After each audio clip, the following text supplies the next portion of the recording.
Hello, you lovely cubs, it's the Dragon Lord here, back again with another What If, a new What If on the channel. Something I haven't done before. A Jujutsu Kaisen What If. What if Itadori Yuuji had the 6 eyes? That's right, Gojo Satoru's 6 eyes. Not limitless, just the 6 eyes, but doesn't matter. We're gonna just get right into it. Like and subscribe if you're new around here, and if you haven't already, hit that little bell and comment something down below. How's your day been? Anyway, without further ado, let's get into it. Don't you know who you are? Electric. Your eyes are filled with stars.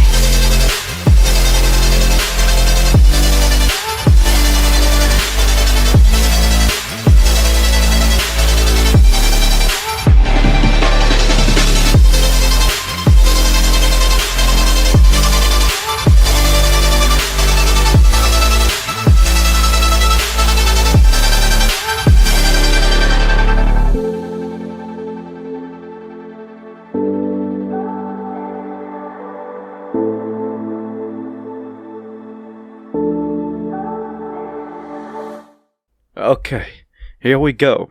Spirits, please tell us, which creature is the council president just barely weaker than? Itadori Yuuji would ask as he and his fellow cult club members were playing Ouija. As the pin moved to spell Sea Angel, the group burst out in laughter as they ridiculed the council president for being weaker than a small fry creature. At that moment, the council president walks in and berates them for not having any real activities, whilst a research club is stated to have one. This leads to Itadori's fellow occult club member Sasaki's debate over whether or not the rugby field is haunted.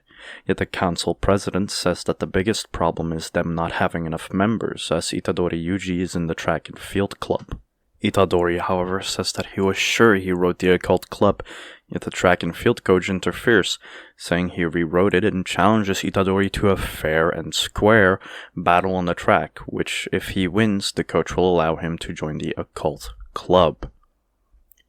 The winner would be decided on whoever could throw the furthest in shot put. This garnered quite the attention, as most of the students outside gathered up. Megumi was investigating Sugisawa 3rd High School after the mysterious disappearance of a special grade cursed object, Ryomen Sukuna's finger. The gathered mass of students made him interested in what was going on. 14 meters! A boy cried out as the track and field coach flexed his muscles. It was Itadori's turn, as his fellow occult club members were gossiping and many people were murmuring around them. Megumi walked up to the ground and looked at Itadori. For a few seconds he was stunned. That boy has the same eyes as Gojo-sensei. They just don't have the same glow. Fushiguro would think as he watched Itadori throw his shot put.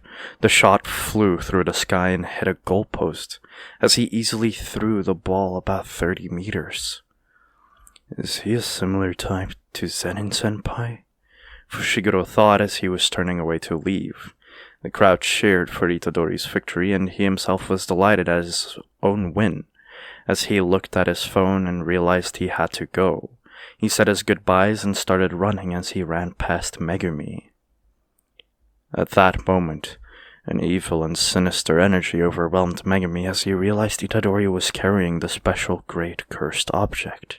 He tried chasing after Itadori, but Itadori was long gone, as he was insanely fast. I told you not to come. You should be at your club right now, Itadori's grandfather would say as he told him off. The club ends at 5 p.m. I wouldn't come if I didn't have free time, Itadori would say as he was putting flowers in a vase. About your parents, not interested, Itadori would cut off his grandpa as he was grabbing water for the flowers. In the end, his grandfather couldn't tell his story. Yuji, his grandfather would say, catching his attention. You're a strong kid, so help those around you, even if they are only the ones closest to you. Just save the people you can. It's okay if you lose your way, and don't worry about whether they'll thank you or not. Just save as many people as you can, even if it's only one. When you die, you should be surrounded by people. Don't end up like me. Grandpa? Yes, what's the problem? A nurse would ask. My grandpa is dead, Itadori would say, holding back tears. The hospital would take away his grandfather's corpse as he had to fill in paperwork. He wasn't used to this, so he was a bit out of it. Itadori Yuuji. My name is Fushiguro Megumi from Jujutsu Tech. I need to have a word, now. The cursed object you took is very dangerous. Give it back right now, Fushiguro would say. Cursed object? Itadori would ask, dumbfounded. Fushiguro Megumi would start by explaining that curses are real and that over 10,000 people go missing every year because of them. He explains how the cursed object that Itadori took is very dangerous and that it could hurt many people if the seal came undone. He showed a picture of the box to Itadori, asking him to return it. I don't care either way. My senpai took a liking to it, though, Itadori would say, throwing Fushiguro the box. However, when Megumi opened it, he saw that there was nothing in it. Where's the object that was inside it? Fushiguro would yell and grab Itadori's collar, asking him where it was. My senpai might have taken it, Itadori would say, pausing as he got lost in thought. Actually, she said something about opening it tonight, Itadori would say as Fushigiro's face turned to that of shock. What, is that bad? Itadori would ask. It is very bad. They are going to die, Fushiguro would say as the two of them rushed over to Sagisawa High School. They both arrived feeling a strong pressure. An ominous aura surrounded the school building. What is that? Itadori would ask. You stay here, Megumi would say as he jumped over the school fence, making his way to the building. Megumi would start clearing out the cursed spirits, summoning his demon dogs to take care of them. He'd arrive at the cursed spirit holding Sasaki as it was planning on swallowing her alongside the cursed object. Yet at that moment, Yuji crashed through the window as he punched the cursed spirit, grabbing Sasaki and jumping aside. When he got a safe distance away, Megumi dispatched of the cursed spirit with ease. What are you doing is what I'd want to say, but good job, Megumi spoke. Why so haughty? Anyway, what is that munching on the corpse's remains? Itadori would ask as Fushiguro explained that they are his shikigami, and that normal people can't see curses, but because of the high density of cursed energy here, they can be seen. Itadori stands up as something falls out of Sasaki's pocket. He catches it. Is this the cursed object? He'd asked, dumbfounded. Yeah, thank God it wasn't eaten, Megumi would say. Why would anyone want to eat this? Does it taste good? Itadori asked curiously. No, you do it to gain cursed energy, he said, telling him to give it over already. As Yuji was planning on doing that, a curse would come through the ceiling. Itadori and his friends would get saved by Megumi's demon dogs. Take those two and run, Megumi would say as he tried summoning Nue. However, he'd get thrown through the wall as his summons would disappear. The fight would continue on the roof of the school as Megumi got pushed back by the curse. At that moment, Itadori would crash in and try to stop the cursed spirit. However, he himself simply got tossed around as Fushiguro berates him and tells him that he should have run with the two unconscious students. I can't just leave you behind, Itadori would scream as he punched the spirit. Besides, if I went home now, I would have nightmares. I've my own troublesome curse already, Itadori would say, dodging multiple attacks, getting hit in his stomach as the finger he was holding got launched into the air alongside him. The curse would grab Itadori and prepare to eat the finger as it was falling. However, Itadori would use the curse's head as a stool to jump up, catching the finger with his mouth. You fool, give it to me or you'll be eaten alongside it, Fushiguro would say as the cursed spirit was trying to swallow Itadori whole. All the while, Fushigiro's words were ringing in Itadori's head. There's a way to save everyone. I just need a little bit of cursed energy. Right, Fushiguro? Itadori would yell, swallowing the finger. Fushiguro looked on in horror as he thought about what could happen. In an instant, the cursed spirit's arm got blown off as Itadori landed. He took a breath, a deep breath. As he looked at the night sky, his eyes held that same glow. Gojo-sensei's eyes, Fushiguro would think. His guard was up again as the cursed spirit rushed towards them. However, Itadori's cursed energy spread around his fist as he punched the cursed spirit's head. Black flash, Fushiguro would say as a distinct black-red explosion happened. The cursed spirit blew up as it started disintegrating. "Are you still Itadori?" Fushiguro would ask, his hands making the gesture that he was gonna summon his demon dogs.